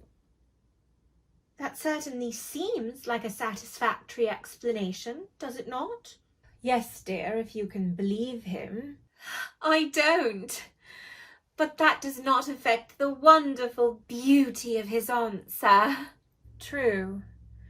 In matters of grave importance, style, not sincerity, is the vital thing. Mr. Worthing, what explanation can you offer to me for pretending to have a brother? Was it in order that you might have an opportunity of coming up to town to see me as often as possible? Can you doubt it, Miss Fairfax? I have the gravest doubts upon the matter, but I intend to crush them. This is not the moment for German scepticism. Their explanations appear to be quite satisfactory, especially Mr. Worthing's. That seems to me to have the stamp of truth upon it. I am more than content with what Mr. Moncrief said. His voice alone inspires one with absolute credulity. Then you think we should forgive them? Yes, I mean no. True. I had forgotten. There are principles at stake which one cannot surrender. Which of us should tell them? The task is not a pleasant one. Could we not both speak at the same time? An excellent idea! I nearly always speak at the same time as other people. Will you take the time from me? Certainly. Your Christian names are still an insuperable barrier. That is all. Our Christian names? Is that all? But we are going to be christened this afternoon. For my sake, you are prepared to do this terrible thing? I am. To please me, you are ready to face this fearful ordeal? I am. How absurd to talk of equality of the sexes. Where questions of self-sacrifice are concerned, men are infinitely beyond us. We are. They have moments of physical courage of which we women know absolutely nothing. Darling. Darling! Lady Bracknell. Good heavens. Gwendolen, what does this mean? Merely that I'm engaged to be married to Mr. Worthing, Mamma. Come here. Sit down. Sit down immediately. Hesitation of any kind is a sign of mental decay in the young and physical weakness in the old. Apprised, sir, of my daughter's sudden flight by her trusty maid, whose confidence I purchased by means of a small coin, I followed her at once by a luggage train. Her unhappy father is, I am glad to say, under the impression that she is attending a more than usually lengthy lecture by the University Extension Scheme on the influence of a permanent income on thought. I do not propose to undeceive him. Indeed, I have never undeceived him on any question I would consider wrong. But of course, you will clearly understand that all communication between yourself and my daughter must cease immediately from this moment. On this point, as indeed on all points, I am firm. I am engaged to be married to Gwendolen, Lady Bracknell. You are nothing of the kind, sir. And now, as regards Algernon. Algernon? Yes, Aunt Augusta? May I ask if it is in this house that your invalid friend, Mr. Bunbury, resides? Oh, no. Bunbury doesn't live here. Bunbury is somewhere else at present. In fact, Bunbury's dead. Dead? Why did Mr. Bunbury die? His death must have been extremely sudden. Oh, I killed Bunbury this afternoon. Poor Bunbury died this afternoon. What did he die of? Oh, he was quite exploded. Exploded? Was he the victim of a revolutionary outrage? Not aware that Mr. Bunbury was interested in social legislation. If so, he is well punished for his morbidity. My dear Aunt Augusta, he was found out. The doctors found out that Bunbury could not live. That is what I mean. So, Bunbury died. Oh, he seems to have had great confidence in the opinion of his physician. I am glad, however, that he made up his mind to the last to some definite course of action and acted under proper medical advice. And now that we have finally got rid of this Mr. Bunbury, may I ask, Mr. Worthing, who is that young person whose hand my nephew Algernon is now holding in what seems to me a peculiarly unnecessary manner?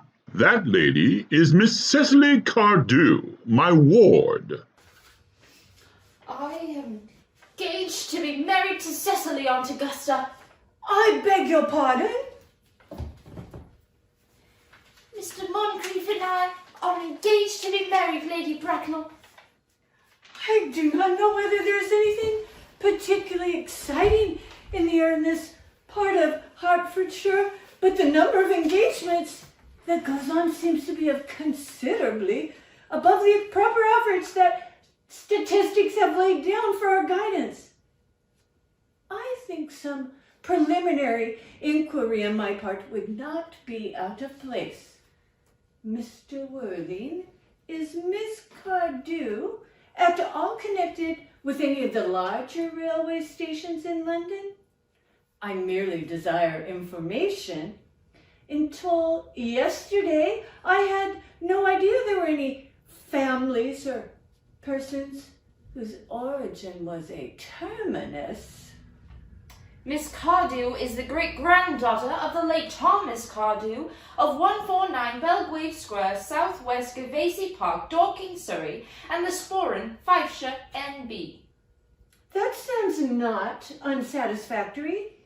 3 addresses always inspire confidence, even in tradesmen. But what proof have I of their authenticity? I have carefully preserved the court guides of the period. They are open for your inspection, Lady Bracknell. I have known strange errors in those publications. Miss Cardew's family solicitors are Messrs. Markby, and Markby. Markby, and Markby? A firm of the highest position in their profession. Indeed, I am told that one of the Mr. Markbys is occasionally to be seen at dinner parties. So far, I am satisfied. How extremely kind of you, Lady Bracknell. I also have in my possession, you will be pleased to hear, certificates of Miss Cardew's birth, baptism, whooping cough, registration, vaccination, confirmation, and the measles, both the German and the English variety. Ah, a life crowded with incident, I see, though perhaps somewhat too exciting for a young girl. I am not myself in favor of premature experiences. Gwendolyn, the time approaches for our departure. We have not a moment to lose. As a matter of form, Mr. Worthing, I had better ask if Miss Cardew has any little fortune. Oh, about £130,000 in the funds. That is all. Goodbye, Lady Bracknell. So pleased to have seen you. A moment, Mr. Worthing. £130,000, and in the funds? Miss Cardew seems to me a most attractive young lady now that I look at her. Few girls of the present day have any real solid qualities, any of the qualities that last and improve with time. Come over here, dear. Pretty child. Your dress is sadly simple, and your hair seems almost as nature might have left it, but we can soon alter all that. A thoroughly experienced French maid produces a really marvelous result in a very brief space of time. I remember recommending one to a young lady Lansing, and after 3 months, her own husband did not know her. And after 6 months, nobody knew her. Kindly turn around, sweet child. No, the side view is what I want. Yes, quite as I expected. There are distinct social possibilities in your profile. The 2 weak points in our age are its want of principle and its want of profile. The chin a little higher, dear. Style largely depends on the way the chin is worn. They are worn very high at the present. Algernon? Yes, Agatha. There are distinct social possibilities in Miss Cardew's profile. Cicely is the sweetest, dearest, prettiest girl in the whole world, and I don't care a tuppence about social responsibilities. Never speak disrespectfully of society, Algernon. Only people who cannot get into it do that. Dear child, of course you know that Algernon has nothing but his debts to depend upon, but I do not approve of mercenary marriages. When I married Lord Bucknell, I had no future of any kind, but I never dreamt for a moment of allowing that to stand in my way. Well, I suppose I must give my consent. Thank you, Aunt Augusta. Cicely, you may kiss me. Thank you, Lady Bracknell. You may also address me as Aunt Augusta for the future. Thank you, Aunt Augusta.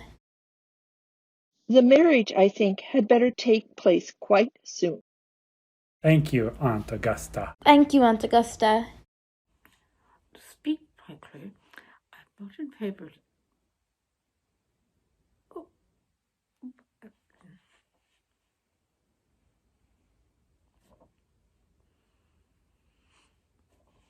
To speak frankly, I'm not in favor of long engagements. They give people the opportunity of finding out each other's character before marriage, which I think is never advisable. I beg your pardon for interrupting you, Lady Bracknell, but this engagement is quite out of the question. I am Miss Cardew's guardian, and she cannot marry without my consent until she comes of age. That consent I absolutely decline to give.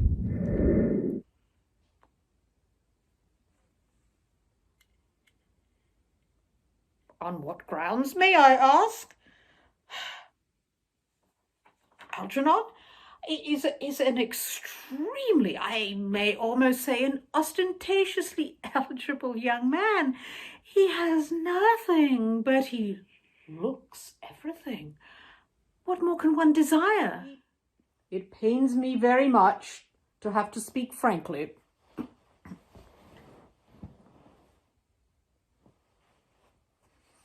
To speak frankly to you, Lady Bracknell, about your nephew.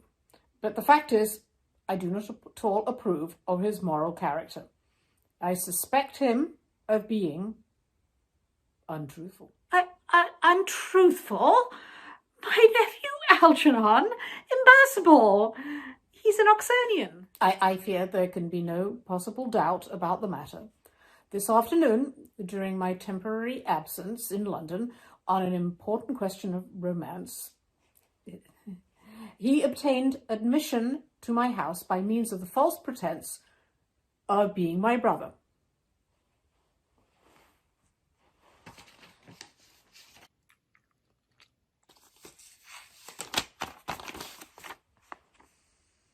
Under an assumed name, he drank, I've just been informed by my butler, an entire pint bottle of my Perrier Jouet Brut 89, wine I was specially reserving for myself.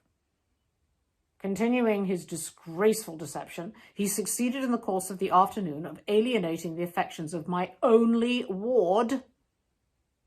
He subsequently stayed to tea, devoured every single muffin, and what makes his conduct all the more heartless is that he was perfectly well aware from the first that I have no brother, I have never had a brother, and that I don't intend to have a brother, not even of any kind.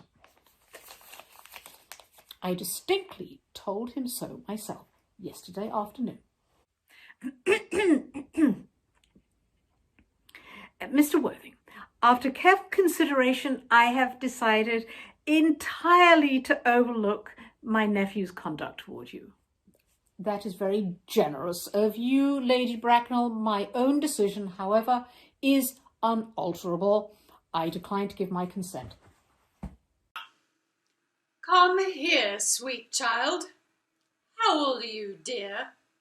Well, I'm really only 18, but I always admit to 20 when I go to evening parties. You are perfectly right in making some slight alteration. Indeed, no woman should ever be quite accurate about her age. It looks so calculating. 18, but admitting to 20 at an evening party? Well, it will not be very long before you are of age and free from the restraints of tutelage. So I don't think your guardian's consent is, after all, a matter of any importance. Pray excuse me, Lady Bracknell, for interrupting you again. It is only fair to tell you that, according to the terms of her grandfather's will, Miss Cardew does not legally come of age till she is 35. That does not seem to me to be a grave objection. 35 is a very attractive age. London society is full of women of the very highest birth who have, of their own free choice, remained 35 for years. Lady Dumbleton is an instance in point. To my own knowledge, she has been 35 ever since she arrived at the age of 40, which was many years ago. I see no reason why our dear Cecily should not be even still more attractive at the age you mentioned than she is at present. There will be a large accumulation of property. Algy, could you wait for me till I was 35? Of course I could, Cecily. You know I could. Yes, I felt it instinctively, but I couldn't wait all that time. I hate waiting, even 5 minutes for anybody. It always makes me rather cross. I am not punctual myself, I know, but I do like punctuality in others, and waiting, even to be married, is quite out of the question. Then what is to be done, Cecily? I don't know, Mr. Moncrief. My dear Mr. Worthing, as Miss Cardew states positively that she cannot wait till she is 35, a remark which I am bound to say seems to me to show a somewhat impatient nature, I would beg of you to reconsider your decision. But my dear Lady Bracknell, the matter is entirely in your own hands. The moment you consent to my marriage with Gwendolen, I will most gladly allow your nephew to form an alliance with my ward. You must be quite aware that what you propose is out of the question. Then a passionate celibacy is all that any of us can look forward to. That is not the destiny I propose for Gwendolen. Algernon, of course, can choose for himself. Come, dear, we have already missed 5, if not 6 trains. To miss any more might expose us to comment on the platform. Everything is quite ready for the christenings. The christenings, sir? Is not that somewhat premature? Both these gentlemen have expressed a desire for immediate baptism. At their age, the idea is grotesque and irreligious. Algernon, I forbid you to be baptized. I will not hear of such excesses. Lord Bracknell would be highly displeased if he learned that this was the way in which you wasted your time and money. Am I to understand, then, that there are to be no christenings at all this afternoon? I don't think that, as things are now, it would be of much practical value to either of us, Dr. Chasuble. I am grieved to hear such sentiments from you, Mr. Worthing. They savor of the heretical views of the Anabaptists, views that I have completely refuted in 4 of my unpublished sermons. However, as your present mood seems to be one peculiarly secular, I will return to the church at once. Indeed, I have just been informed by the pew opener that for the last hour and a half Miss Prism has been waiting for me in the vestry. Miss Prism? Did I hear you mention a Miss Prism? Yes, Lady Bracknell. I am on my way to join her. Pray allow me to detain you for a moment. This matter may prove to be one of vital importance to Lord Bracknell and myself. Is this Miss Prism a female of repellent aspect, remotely connected with education? She is the most cultivated of ladies and the very picture of respectability. It is obviously the same person. May I ask what position she holds in your household? I am a celibate, madam. Miss Prism, Lady Bracknell, has been for the last 3 years Miss Cardew's esteemed governess and valued companion. In spite of what I hear of her, I must see her at once. Let her be sent for. She approaches. She is nigh.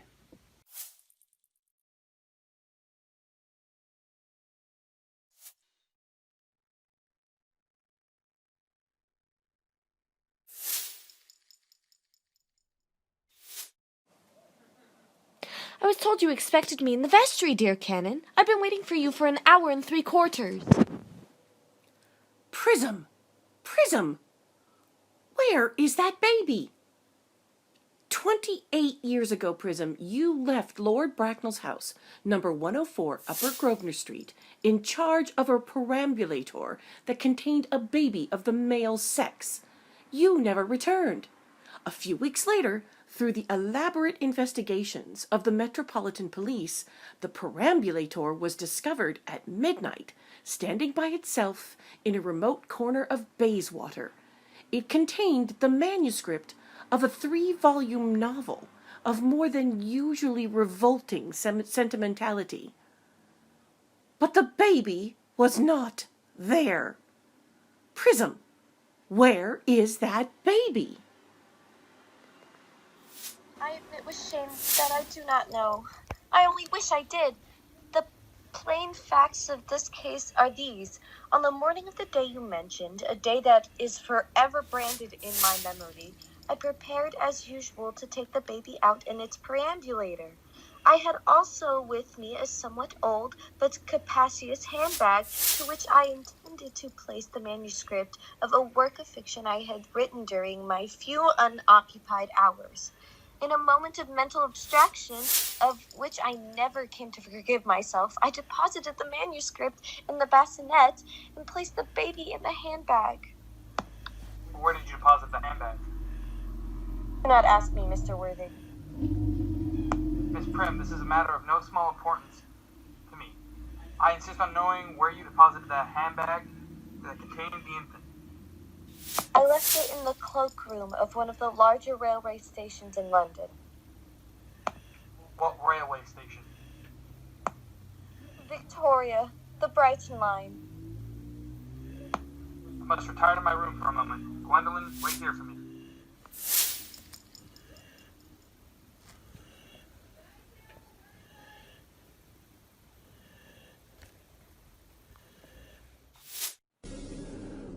What do you think this means, Lady Bracknell? I dare not even suspect, Dr. Chasuble. I need hardly tell you that in families of high position, strange coincidences are not supposed to occur. They are hardly considered the thing.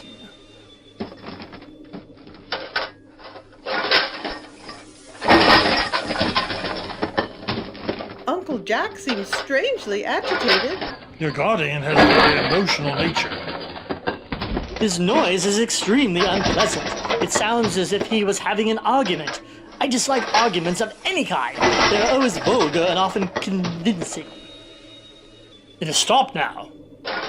I wish he would arrive at some conclusion. This suspense is terrible. I hope it will last. Is this the handbag, Miss Prism? Examine it carefully before you speak. The happiness of more than one life depends on your answer. It seems to be mine. Yes, here is the injury it received through the upsetting of a Gower Street omnibus in younger and happier days. Here is the stain on the lining caused by the explosion of a temperance beverage, an incident that occurred at Leamington. And here on the lock are my initials. I had forgotten that in an extravagant mood I had had them placed there. The bag is undoubtedly mine. I am delighted to have it so unexpectedly restored to me. It has been a great inconvenience being without it all these years. Miss Prism, more was restored to you than this handbag. I was the baby you placed in it. You? Yes. Mother! Mr. Worthington, I am unmarried. Unmarried? I do not deny that is a serious blow, but after all, who has the right to cast a stone against one who has suffered? Cannot repentance wipe out an act of folly? Why should there be one law for men and another for women? Mother, I forgive you. Mr. Worthington, there is some error. There is the lady who can tell you who you really are. Lady Bracknell, I hate to seem inquisitive, but would you kindly inform me who I am? I'm afraid that the news I have to give you will not altogether please you. You are the son of my poor sister, Mrs. Moncrief, and consequently Algernon's elder brother. Algy's elder brother? Then I have a brother after all. I knew I had a brother. I always said I had a brother. Cecily, how could you have ever doubted that I had a brother? Dr. Chasuble, my unfortunate brother. Miss Prism, my unfortunate brother. Gwendolen, my unfortunate brother. Algy, you young scoundrel, you will have to treat me with more respect in the future. You have never behaved to me like a brother in all your life. Well, not till today, old boy. I admit, I did my best, however, though I was out of practice. My own? But what own are you? What is your Christian name now that you have become someone else? Good heavens, I had quite forgotten that point. Your decision on the subject of my name is irrevocable, I suppose. I never change, except in my affections. What a noble attitude you have, Gwendolen. Then the question had better be cleared up at once. Aunt Augusta, a moment. At the time when Miss Prism left me in the handbag, had I been christened already? Every luxury that money could buy, including christening, had been lavished on you by your fond and doting parents. Then I was christened. That is settled. Now, what name was I given? Let me know the worst. Being the eldest son, you were naturally christened after your father. Yes, but what was my father's Christian name? I cannot at the present moment recall what the General's Christian name was, but I have no doubt he had one. He was eccentric, I admit, but only in later years. And that was the result of the Indian climate and marriage and indigestion and other things of that kind. Algy, can't you recollect what our father's Christian name was? My dear boy, we were never, ever on speaking terms. He died before I was a year old. His name would appear in the army lists of the period, I suppose, Aunt Augusta. The general was essentially a man of peace, except in his domestic life, but I have no doubt his name would appear in any military directory. The army lists of the last 40 years are here. These delightful records should have been my constant study. M. Generals. Malham, Maxbohm, Magley. Oh, what ghastly names they have. Markby, Migsby, Mobbs, Moncrief. Lieutenant, 1840. Captain, Lieutenant, Colonel, Colonel, General, 1869. Christian names. Earnest John. I always told you, Gwendolen, that my name was Earnest, didn't I? Well, it is Earnest, after all. I mean, it naturally is Earnest. Yes, I remember now that the general was called Earnest. I knew I had some particular reason for disliking the name. Earnest, my own Earnest, I felt from the first that you could have no other name. Gwendolen, it is a terrible thing for a man to find out suddenly that all his life he has been speaking nothing but the truth. Can you forgive me? I can, for I feel that you are sure to change. My own one. Letitia! Frederick, at last. At last. Gwendolen, at last. My nephew, you seem to be displaying signs of triviality. On the contrary, Aunt Augusta, I've now realized for the first time in my life the vital importance of being earnest.